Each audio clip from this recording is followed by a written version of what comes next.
You going to mug me? Am I going to mug you? Is that gorgeous or what, eh? And I believe I can run a decent marathon. Download Veely now.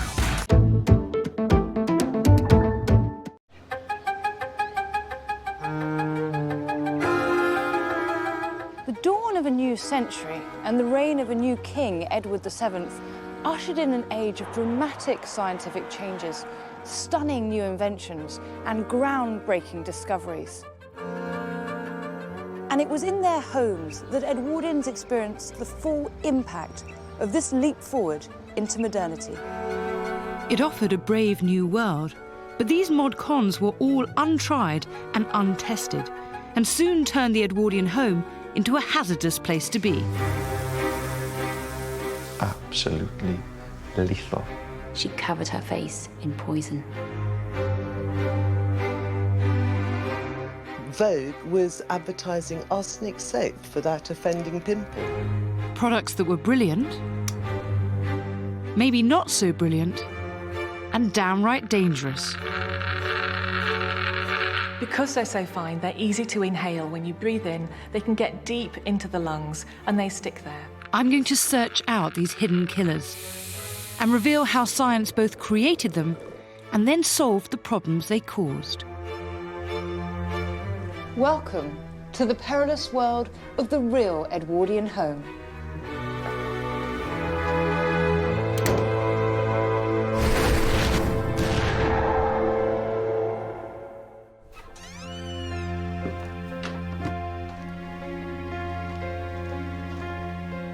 This is a typical house of the Edwardian period.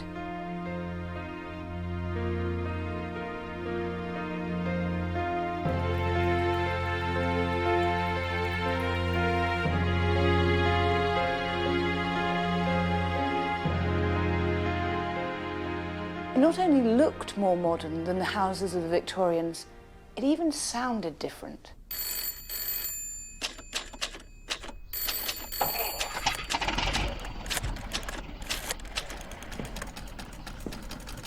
Queen Victoria died in 1901. Her son, Edward VII, became king, and the era that bore his name began as the new century got underway. And it seemed as though a world of opportunity was opening up. H.G. Wells summed up the spirit of the age perfectly when he wrote that Queen Victoria, like a great paperweight, sat on men's minds, and when she was removed, their ideas blew all over the place, haphazardly. In other words, her death created the perfect conditions for new ideas to flourish, and this, of course, had an impact on the home. In the first 5 years of Edward VII's reign, over 140,000 British patents were granted. But if that's your blooming game, I intend to do the same. Put a little of what you fancy does me good. Like the Victorians before them, the new Edwardian middle classes had the spare cash to purchase products that would make their home lives more comfortable. The most exciting new invention on the market was electricity.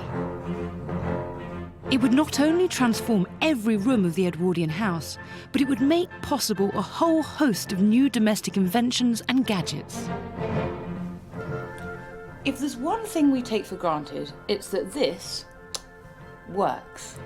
But imagine how incredible it must have been when it was introduced. This clean, invisible, magical energy that transformed the Edwardian evening into day. So what problems could there possibly be? Electricity in our modern homes is subject to all kinds of regulations, but the unsuspecting Edwardian had no idea what damage it could do. When it was first invented, it was considered to be quite magical. It was clean, of course, and it was, I guess they thought it was safe, and it meant they could do things that they couldn't do before. They could put on a light at the turn of a switch. It completely transformed the amenities within the ordinary domestic house. It was in the late 19th century that the components needed for electrification began to be developed.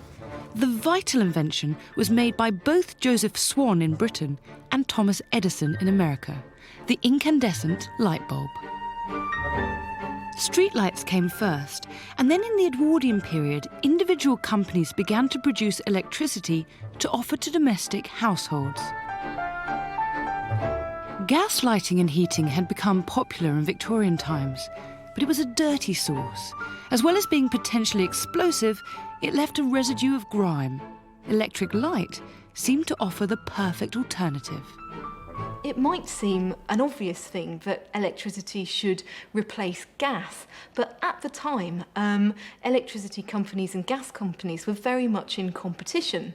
People had just got used to gas lighting, and now they're faced with a new technology, something else which they've been told to sort of take on and adopt in their lives. This is instructions about how you'd use your Edison electric light. And it says, do not attempt to light with match, simply turn key on wall by the door.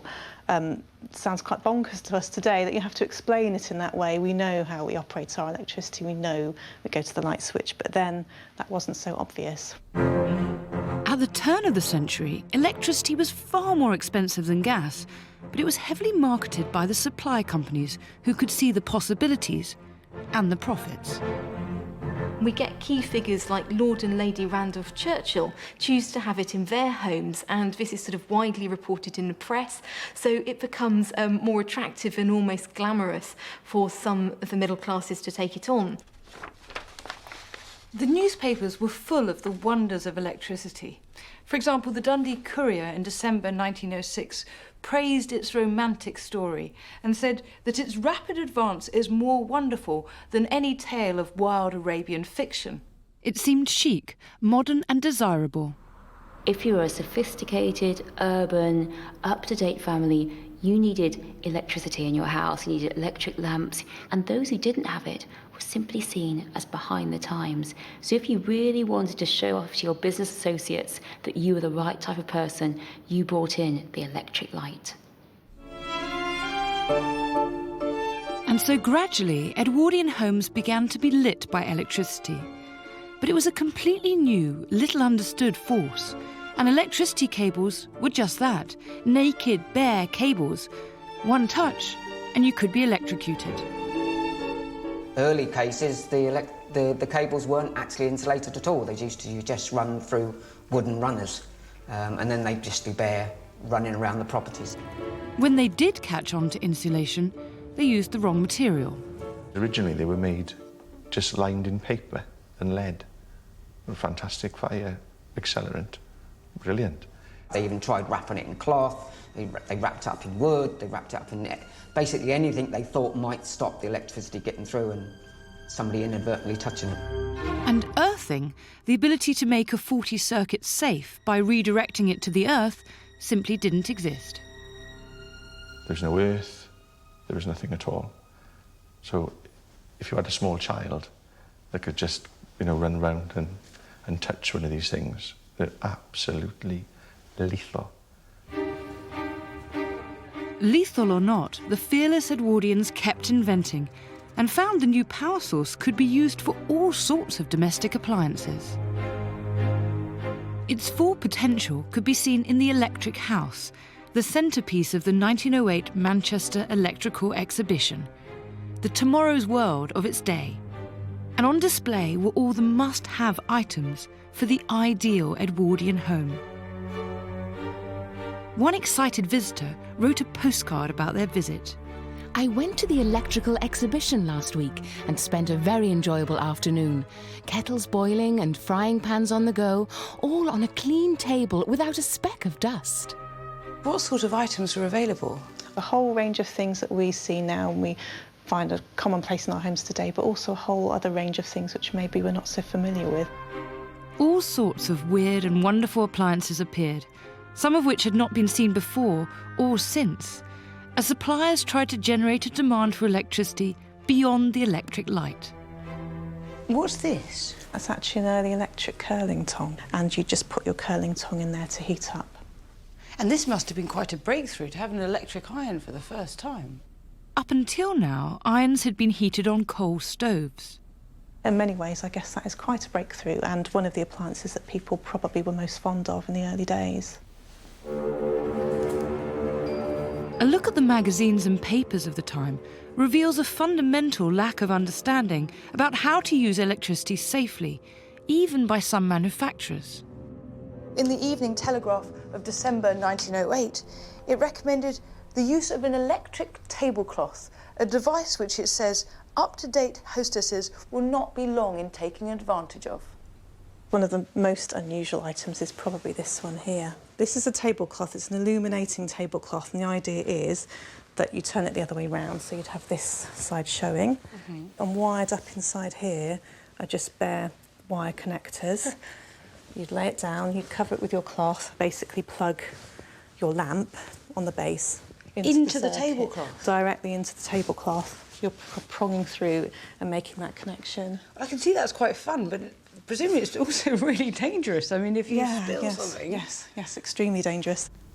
Whoever in their right mind thought up of putting a tablecloth which stores water and food and all the rest of it and run electricity through it was beyond me. But it was new. That's what you need to do, and it was sold and marketed as being the new technology, lamps that are on the table. Thankfully, despite the marketing, this electrical wonder did not catch on. They had the goods, but they didn't have the infrastructure we have today. And here lay the problem. They would use the light socket to run all sorts of pieces of equipment, possibly even electric heaters. Now, from the wire going to the light? That's right, yes. They would put an adapter into the light socket. They would then run a bulb plus another piece of equipment off that. And in extreme cases, they would add a number of adapters and have a number of different sorts of pieces of equipment coming off the light circuit. And then you would get this whole sort of cascade of adapters coming out from the ceiling fitting, what we call a Christmas tree, leading to lots of different pieces of equipment. So, for example, people would be doing ironing off the lighting circuit. They would maybe have an electric heater running off the lighting circuit. And, of course, every extra piece of equipment was adding an additional energy load to the system, which is why we would get overheating of the system and potential fires. Because whenever they plugged lights in, or toasters or refrigerators, they used to overheat. And the current that would be running through the cable would start melting the cable, and then this cable would catch fire. To demonstrate how quickly overloading can cause a fire, Martin applies a battery to wire wool. The battery is too high a voltage for the wire, mirroring what might have happened in the Edwardian home when extra appliances were added to the electric light socket. This overloading of one circuit is what caused fires in Edwardian homes.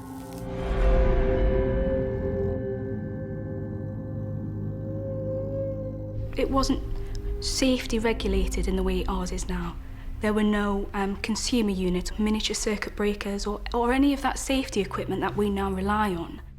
Modern fuse boxes protect homes from this. As soon as the system becomes overloaded, it cuts out.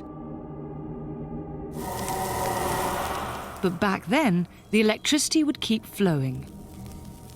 There would be a fire in the house, and knowing your luck, you'll be in bed when it happens, and there'd be no getting out. Although the Institution of Electrical Engineers issued its first wiring regulations in 1882, they were often ignored.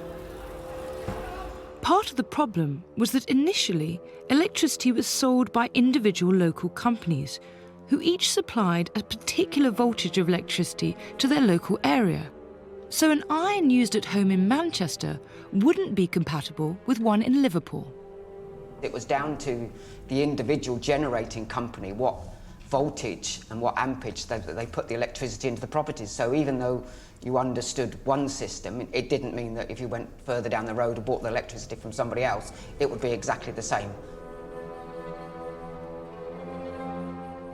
On its own, and left alone, electricity isn't overly dangerous. It's when you bring in the human factor, that's when electricity becomes dangerous.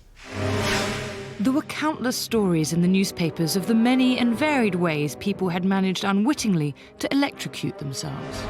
He accidentally touched the main and, receiving the full force of the current, was killed on the spot. The deceased, while larking, swung himself upon an electric light bracket, which broke, and the electric current passed through his body. Being electrocuted, the effects of that depend on several things: the current, the duration of the electric shock that you have, and also the voltage. If you have a very low current electric shock, for a sufficient duration, it can affect the beating of the heart. If you disturb that electrical flow around the heart, each of the individual heart muscles can contract individually, and so there's no concerted effort, and so no blood will be pumped around the body. So damaging the heart with an electric shock is particularly dangerous, and that can happen even at quite a low current. If you have a very high current, you typically get a burn where the electricity enters and possibly leaves the body, and that may cause instant death as it causes the heart to stop. Though slow to address the dangers of electricity, Edwardians credited it with all kinds of health-giving properties, which led to some strange practices. What is that? It's got a sort of space-age element to it, hasn't it? Doesn't It's it? well used. It's an early sunray lamp. It was meant to encourage sort of good health. The theory was that this would make you healthier, and there are adverts from a bit later on where they show babies positioned in front of these.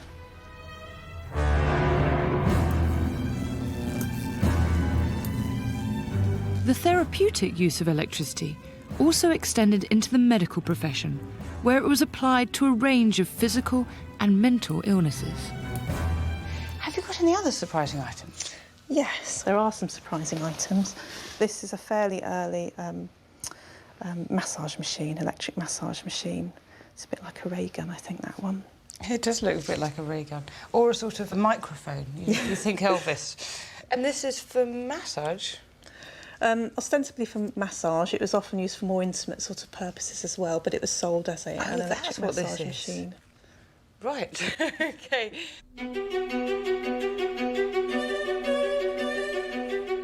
Some of the things Edwardians got up to in their own homes revealed how little they understood this deadly force.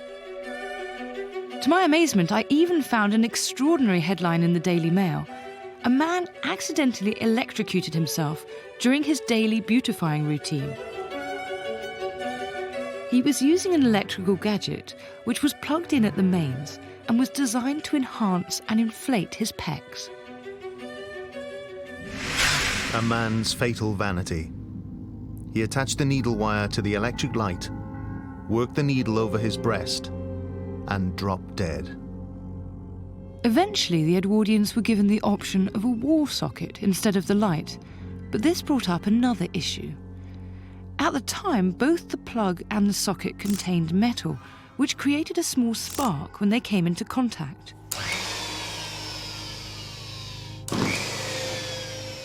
The spark is typical of any piece of equipment which is being plugged in or plugged out when the equipment is live. So as two pieces of metal come into contact or come out of contact when they are live, then a spark will occur.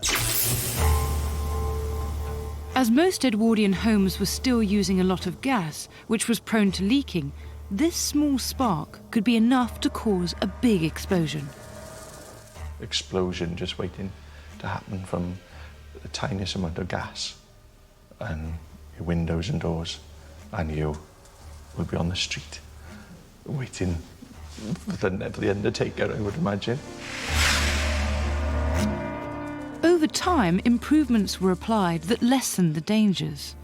It wasn't until 1908, 1909 that Edison came up with the idea of a rubber socket which went onto a plug which had a fuse in, which obviously saved any shocks when you were touching it. It saved any problems with insulating, and it saved this problem of overheating. But with its varying currents, assortment of sockets and plugs, no earth or fuse box, Edwardian electricity was a dangerous business, especially as it was often installed and maintained by DIY enthusiasts. anyone could really wire up their home. So potentially you've got people not knowing what they're doing, getting into big trouble. Even one of Edison's friends killed himself, electrocuted himself, and that's somebody who knew what he was doing. By 1915, there were 600 separate electricity suppliers across the country. The demands of war led the government to take steps to set up electricity commissions to make the generation and supply of electricity more efficient. And then the government actually made a declaration that we would all use the same current, voltage, it would all come through the same way, and it was the start of the grid. Despite all its early dangers, electricity became the utility of choice for the modern Edwardian. By 1913, most of the 1 million new middle-class homes that had been built in Britain had electricity wired in, and people were learning to use it with care.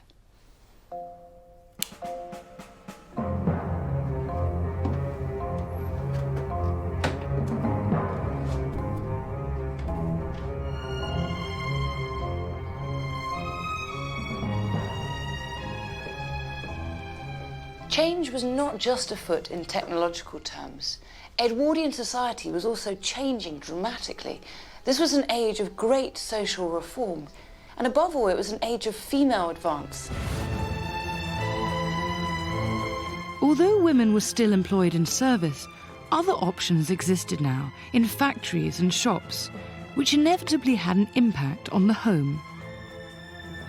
Increasingly, the Edwardian housewife, particularly the middle and lower class housewife, she really felt she shouldn't have to spend her entire day doing housework. And so there was a real growth of labour-saving devices, of ways in which the Edwardian woman could save her time, could not be doing the drudgery of the old days.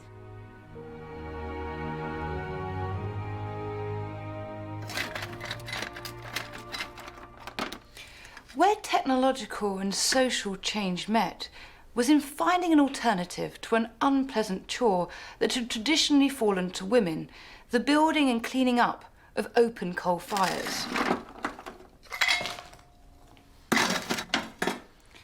Anyone who could find a way to dispense with this onerous task was onto a winner. By the turn of the century, in cities particularly, gas and electric fires were rivaling coal. Some of them used a new wonder material. A resilient mineral that was non-flammable, insulating, and provided clean energy. The new material was hailed as a miracle. Its name, asbestos.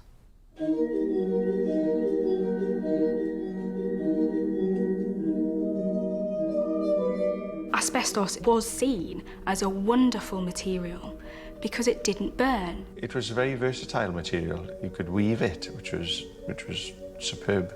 You could use it as an insulator. It's good for soundproofing, it's good for thermal efficiency, it was good for fire resistance.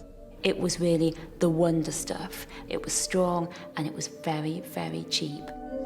Asbestos is naturally occurring and had been used for thousands of years, but never on an industrial scale. By 1909, it was embedded in all sorts of manufacturing processes. In the late Edwardian period, they were turning 190,000 metric tons of asbestos over. They were mining it. Phenomenal amount coming out of South Africa, Russia, Canada, America, all being imported into Britain and then off to the asbestos factories. Every day was like Christmas Day, because when they walked through the factory, it was snowing and it was asbestos dust. Edwardians were happily working with what we now know to be a carcinogenic killer. The first person to alert the authorities to the possibility there could be a problem was a factory inspector. The earliest account of the health hazard of working with asbestos came from Lucy Dean, one of the first female inspectors of factories in the UK. Writing in 1898, she included asbestos work as one of the 4 dusty occupations under observation that year, quote, on account of their easily demonstrated danger to the health of workers. Dean's report notes that where the particles are allowed to rise and remain suspended in the air, the effects have been found to be injurious, as might have been expected. If you look through the records, there are instances around about the late 1800s of actually it was a 19-year-old asbestos worker who they carried out a post-mortem on, and they actually found fibrous substances in his lungs. Asbestos fibres are very, very fine, about 1/100th of the width of a human hair, so you can't really see them with the naked eye. But because they're so fine, they're easy to inhale. When you breathe in, they can get deep into the lungs and they stick there.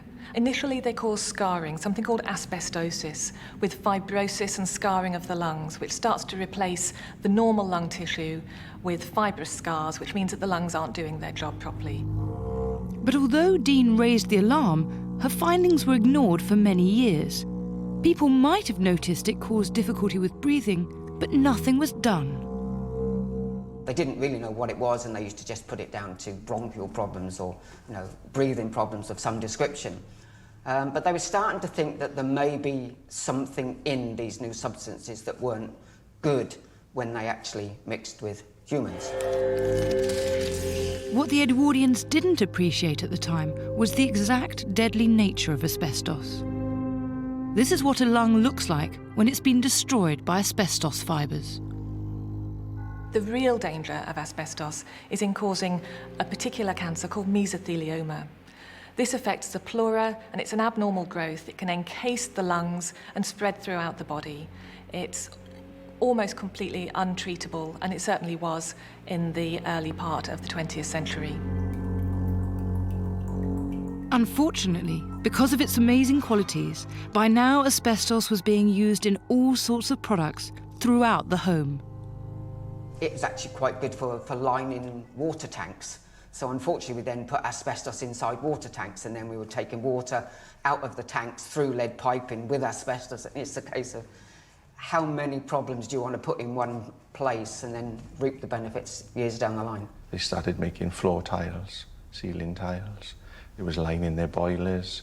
You made gutters out of it. You could make a cistern for your toilet out of it, your toilet seat even. The amount of applications that asbestos actually had in gutters, in fascia board, in tiles, in Artex, it's in just about everything.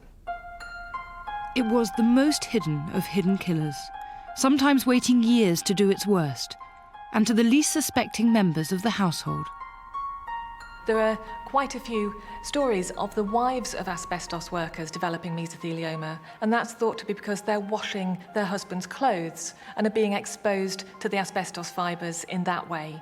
And so it's not just people who work with asbestos who can develop these problems. The dangers of asbestos in the home were different to the problems in the factory. When asbestos remained undisturbed in the fabric of the building, its fibres would not be released into the air.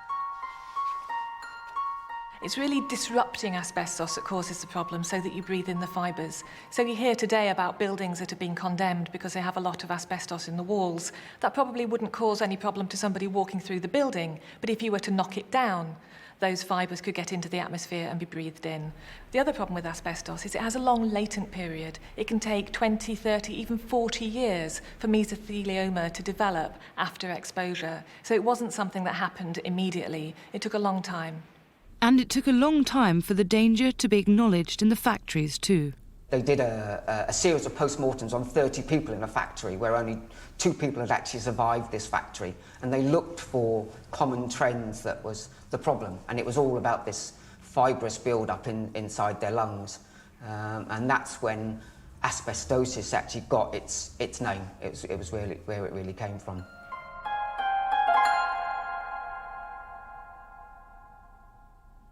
Partly because of cover-ups, partly because of a desire not to know, the dangers of asbestos didn't become public until the 1920s. The first asbestosis diagnosis by the British Medical Journal was not until 1924, and legislation took much longer to follow. Mrs. Lily Harriott died from fibrosis of the lung caused by inhaling of asbestos dust.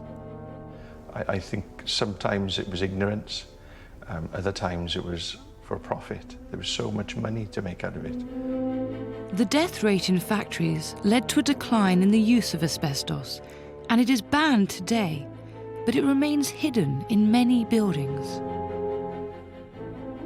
A lot of people don't actually know about the widespread applications of asbestos that are no doubt still in properties today. Even now, over 100 years later, there are annually more deaths in the UK due to mesothelioma than deaths caused by road accidents.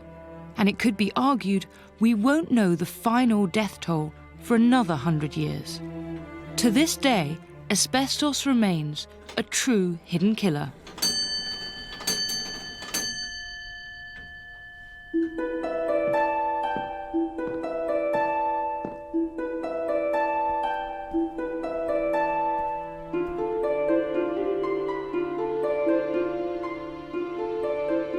But it wasn't all doom and gloom.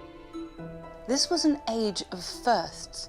Innovations of the Edwardian era include such fantastical breakthroughs as the first powered, sustained, successful flight by a machine heavier than air, the first mass production of motor cars, the first vacuum cleaners and electric washing machines being manufactured in the UK.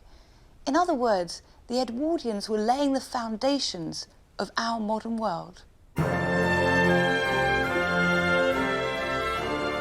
Lots of these were the big inventions that transformed life outside the home, but there were also the smaller items that made day-to-day domestic life easier and more comfortable, things we take for granted today.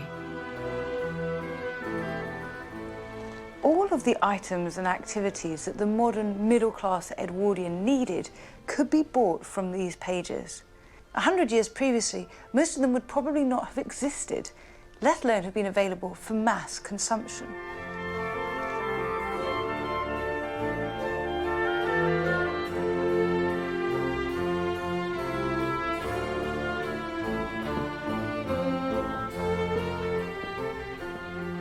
It's in the kitchen that we find the greatest technological marvels of the Edwardian age, making domestic life easier and sometimes shorter.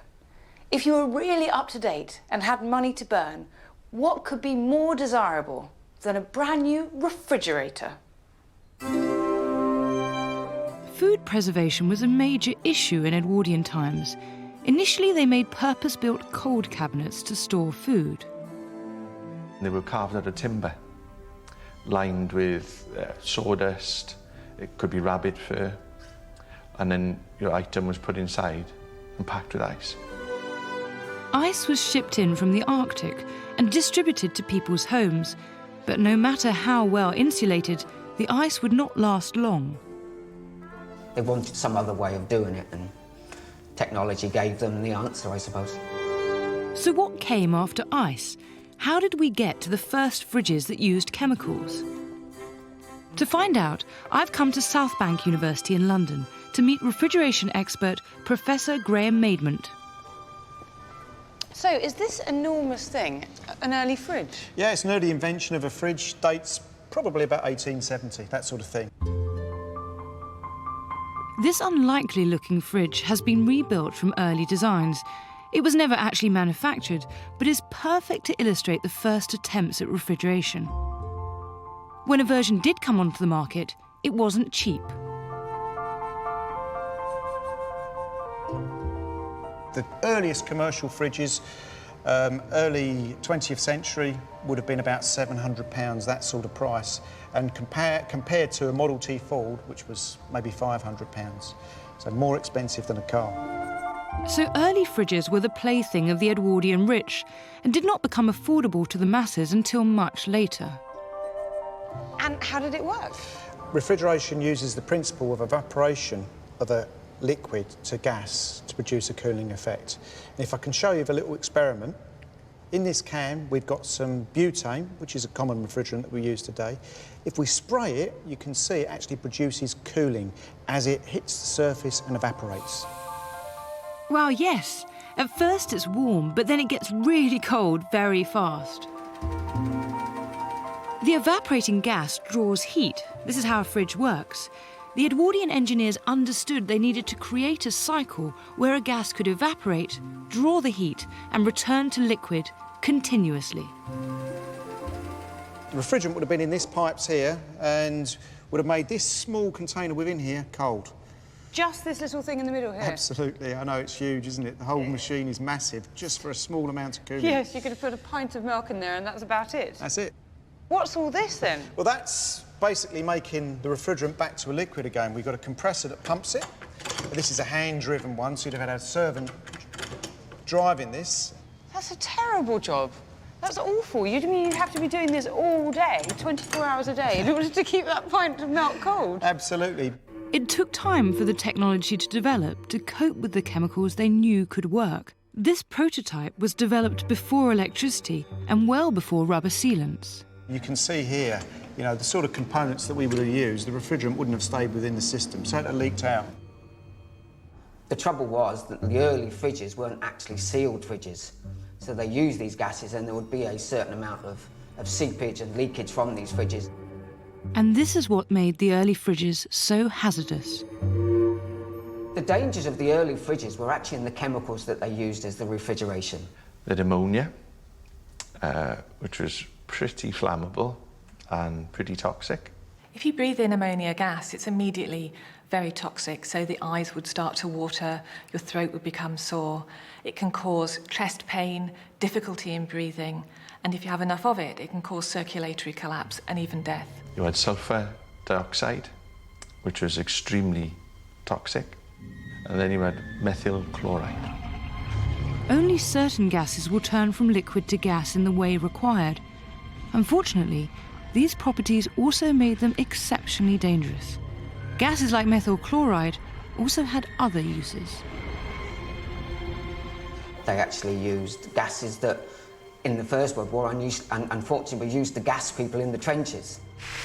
He took ill after repairing a burst pipe in a refrigerator. Medical evidence showed that death was directly due to inhaling ammonia fumes. If you have any length of period being exposed to these gases, then you can get frostbite on the inside of your lungs. Your blood can pool on your heart.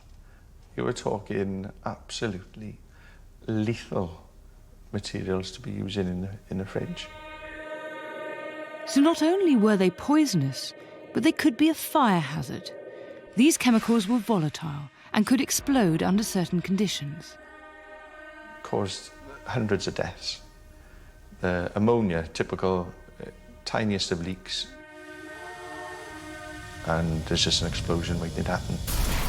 It would wipe everyone in the room out. It's pretty lethal stuff.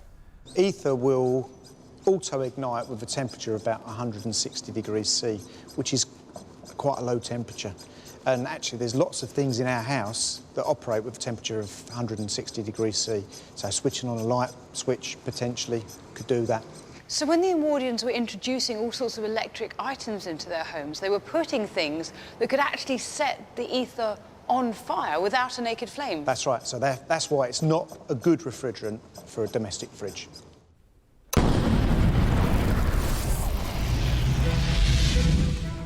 The proud owners of the first fridges, which by then were electric, were paying a small fortune for a product riddled with dangerous design faults. Just as well, fridges didn't go into mass production until the 1950s, by which time the technology could control the chemicals. So what do we use now? We use HFCs, hydrofluorocarbons. We also use some of the old refrigerants as well still. We use ammonia and carbon dioxide, but we can use them in a better way because we've got better materials to contain them. They're actually sealed fridges now. The systems are actually a closed loop. So you have a compressor, you have the gases inside there. We're starting to use smaller amounts of the gases. They're more efficient, and as long as you actually sort of dispose of them properly, then they can be okay. So although they were using dangerous substances, they'd hit on something that really worked. Absolutely, yeah, that's completely right.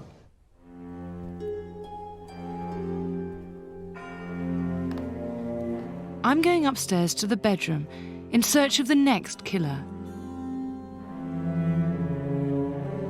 One that particularly affected half the population.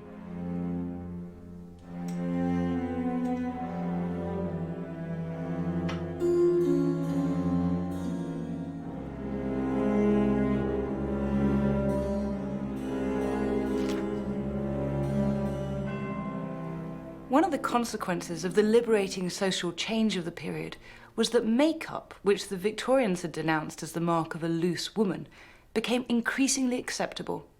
The new Edwardian woman needed a little rouge and a dash of lipstick to look up to date. The desire to look beautiful remains a constant through the ages, but what is considered attractive in each era differs. The art of beauty, we always want to do the same things. And what distinguishes the Victorian period from the Edwardian period is that, you know, in the Victorian period, you were supposed to be perfectly beautiful with no assistance whatsoever. In the Edwardian period, you could use a little bit of help. By now, makeup was being sold over the counter in the new department stores, and the products were advertised to Edwardian women by actresses famed for their beauty. Actresses were seen as more acceptable by the Edwardians. One particularly famous actress, Lily Langtry, was actually noted very much for her beauty, and she really capitalised on this by lending her name to various beauty products, including face creams in this period. Lily Langtry here, advertising Pear soap, and she was apparently paid £132, which was exactly what she weighed. Lily Langtry's beauty was known to have caught the eye of the king, so it became a style to be copied. But beauty came at a cost. Makeup was not subject to any safety testing. Many new products made bogus claims, but were dangerous, and in extreme cases, a killer. The death of a young girl who had managed to acquire perforation of the stomach through eating raw rice, with a view to improving her complexion. The Edwardian woman was told to make herself beautiful, to catch her husband and to keep her husband. By doing so, she covered her face in poison. The dangers began before any makeup had been applied, with face cream. An Edwardian lady had to have a pure lily-white skin to distinguish herself from the suntanned working classes. And some of the most dangerous products are things like this. This is Harriet Hubbard Eyre moth and freckle lotion. What is that? Moths were sort of liver spots. It was a 19th century term for liver spots and discolorations on the skin. And a lot of them are well, pretty much camphor, bleach, ammonia, anything you could choose to sort of blanch your skin, because you had to have a pure lily-white skin. As late as sort of 1909, Vogue was advertising arsenic wafers, which you would take to get rid of, you know, any poor skin issues, and arsenic soap for that offending pimple. On top of these layers of poison, they put a dusting of toxic powder. Poisonous chemicals have very bright and distinctive colours, and so there were lead compounds, for example, that were very white, and so women liked to use it on their skin as part of a face powder, and that would be absorbed through the skin and could cause chronic lead poisoning. Different things were used for rouge. Cochineal, which was made out of crushed insects, that's fine, but vermilion came from mercury. Mercury is a heavy metal and it's very bad for the body. It can affect several different organs, particularly the brain, the lungs and the kidneys. It can cause problems with sensation, unable to feel things, maybe unable to see, and can cause you to go mad eventually. Even the eyes weren't safe. There was a product for darkening your eyelashes and your eyebrows, which actually made your cornea fall off, and several people went blind. One of the things that women liked to use in the early 20th century was belladonna.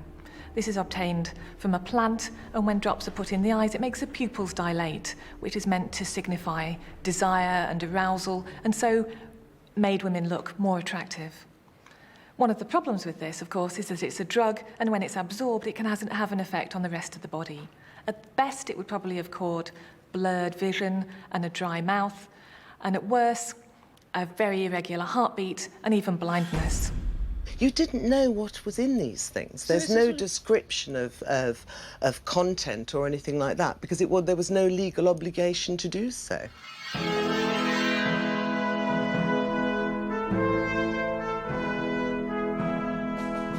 A lot of new treatments were encouraged at this time, all in the name of beauty. The crowning glory of an Edwardian woman was her hair, and to be truly fashionable it had to be curly, coiffed and big, a process that often destroyed what it was meant to enhance. These elaborate hairstyles took a lot of effort that inevitably led to unsafe practices with horrible consequences. At the inquest, Dr. Chaldecott stated that the dry shampoo was exceedingly dangerous owing to the impracticability of keeping the fumes away from the customer.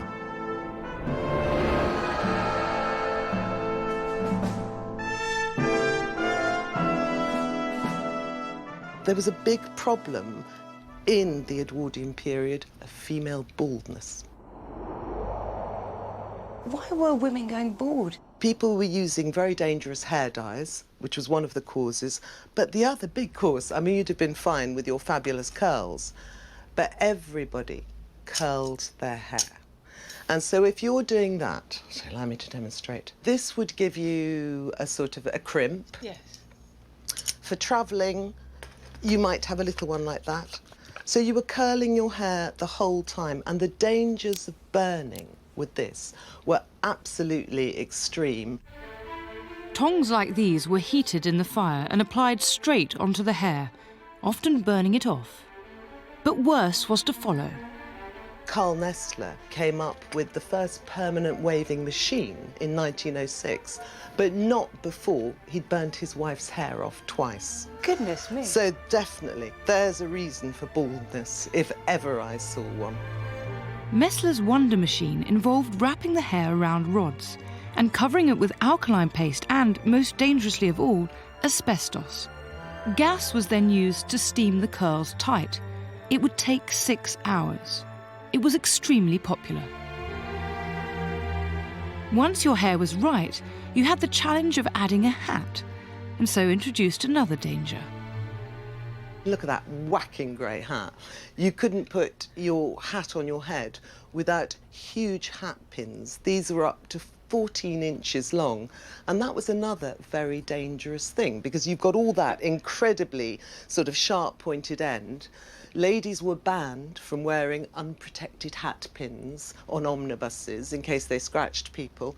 Suffragettes had their hat pins removed when they went into court in case they stabbed people. And Edwardian novelists did do lovely little sort of vignettes of ladies preserving their virtue by stabbing an aggressor and a dirty old man with a hat pin.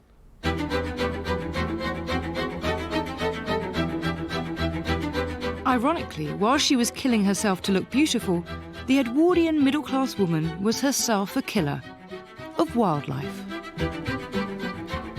The biggest killer in the Edwardian home was undoubtedly the Edwardian lady herself, with her taste for hats decorated with the most exotic feathers and sometimes even whole dead birds. Thousands of songbirds, egrets, birds of paradise slaughtered in the name of millinery. A public outcry led to the end of the fashion for dead birds on hats and to the establishment of the Royal Society for the Prevention of Cruelty to Birds in 1904. Women, however, continued to be the willing victims of the beauty industry. Bald, blind, burnt, scarred, Edwardian makeup was a dangerous business. In fact, the early 20th century was poised on the verge of the mass production of cosmetics and the explosion of a whole new industry. One that would test their products first before releasing them on consumers. Standing on the shoulders of their ingenious Victorian forefathers, Edwardian inventors continued to expand the scientific horizon. And yet, Edwardian optimism was not as unambiguously confident and certain as the heady days of the mid-Victorian period. Things were moving fast, and the speed and consequences of change rightly concerned many commentators. Their great hopes of the future were matched by serious anxieties about what that future might bring, and many of their fears were justified. For their new explosive freedom introduced into the family home some of the biggest killers ever.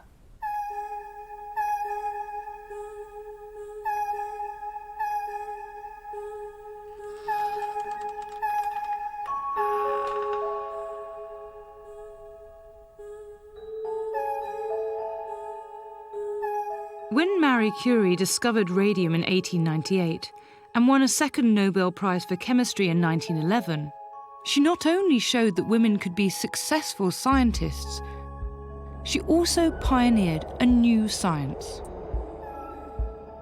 In terms of the home, though, the discovery took killers to a nuclear level.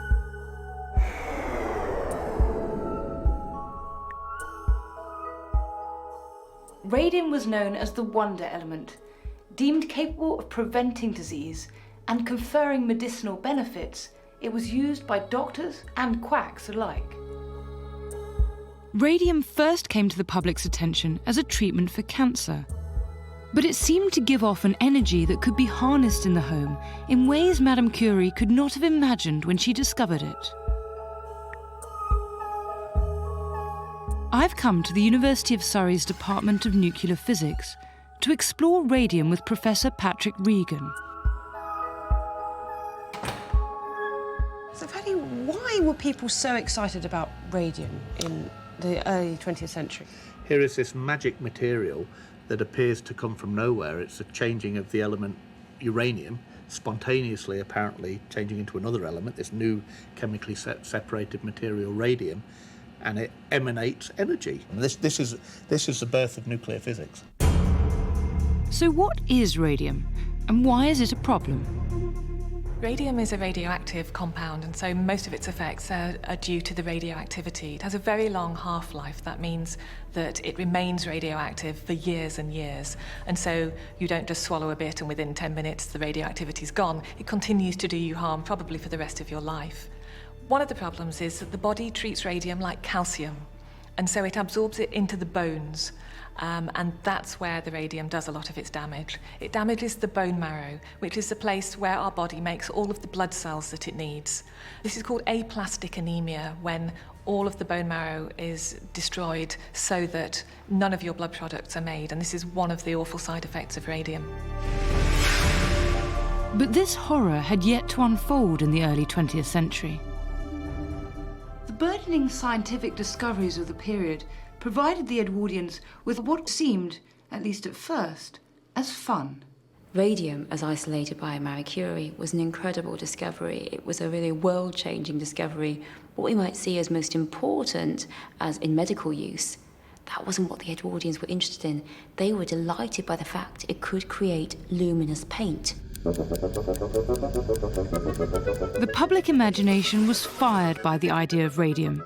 Its energy and luminosity thrilled and excited them, leading to a radium craze in Europe in 1903. Corsets, for example, corsets that kept you warm for anti-rheumatism. You could buy radium socks, radium underwear. You could get chocolate with radium in it. Could this be a hidden killer? Radium was even available in toothpaste and water. It was the energy that radium emitted that made it appeal to the Edwardians. They truly believed that by ingesting radium, the body would absorb this energy. So they used it in everything they could.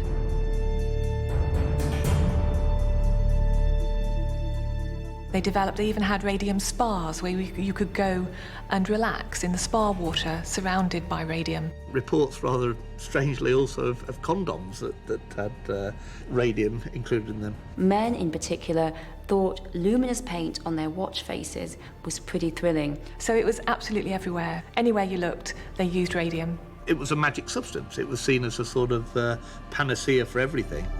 It would be years before the damaging effects of radium were discovered. And it was one particular product that gave us a clue. One of the most popular items to buy for the home at this time was the luminous clock, and it was radium that made it glow in the dark. Radium on clocks was seen as a safety measure in the home because it meant that if you woke up in the middle of the night and there was a banging downstairs, you would know what time it was immediately from your clock. So they were sold as a safety precaution, as something that would really help you stay safe in the home. Such was the popularity of the luminous clock, a whole new industry grew up around its manufacture. Young women were employed to paint the dials. The girls who used to do that used to lick the tips of their brushes to give a fine point, and in doing so they would transfer some of the radium in the paint onto their lips. It was these working practices that led to the discovery of how fatal radium can be. Nowadays, we can measure that extremely accurately. So we can measure literally one radioactive decay at a time. As the paint dollars would have, we've got a Geiger counter here. So Susie, if you just bring that in. Using modern-day measuring techniques and this sample of luminous green paint, similar to that of the clock dials, we can show that the paint is producing alpha radiation. But when you place a barrier, similar to the glass on a clock face, between the paint and the Geiger counter, the radiation is reduced, and the damage it will do to the skin will be less. Putting it in basically attenuates the alpha particles. If alpha particles are external to the body, they do basically no biological damage, or very little biological damage at all. If you ingest radium inside you, it's a bone-seeking chemical. It will go into the surfaces of the bone and it will deposit its radioactive energy into that bone tissue. This is what happened to the women painting the clock dials. They developed something called radium jaw, which was necrosis of the bone. The bone was eaten away in their jaw. And it would also then go on to cause all the systemic effects, the effects on the rest of the body. But this radium jaw was very typical of women who worked with radium. If it deposits enough energy in the right way, it can change the DNA in some of the cells in that region, and that can lead to cancers.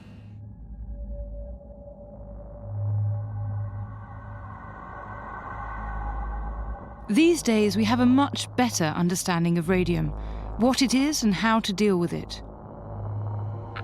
The tragic thing is what was known and what was hidden during the Edwardian period. One of the interesting things about this is that we believe that the people who owned the factories that were using radium and the scientists who were developing it knew of some of the dangers and took great care not to expose themselves to radium, but unfortunately they didn't take the same precautions with their workers. That was really one of the first pieces of strong scientific empirical evidence that ingestion of radium was deleterious to health. They even tried to smear the reputation of the women by suggesting that a lot of the problems that they had were due to syphilis and not radium at all.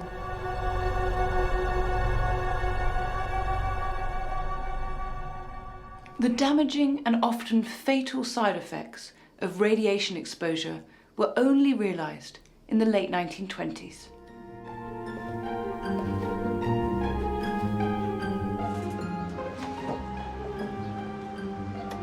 Much of the progress of the Edwardian era still shapes us today, and some of the problems are still with us too. Over time, though, the killers were gradually unveiled. And as a result, these mod cons and innovations continued to develop. But without this first burst of creativity, we wouldn't be where we are today, or have benefited from the resulting safety measures. With all the new materials and technologies we're exposed to these days, we may well be storing up our own hidden killers for the future.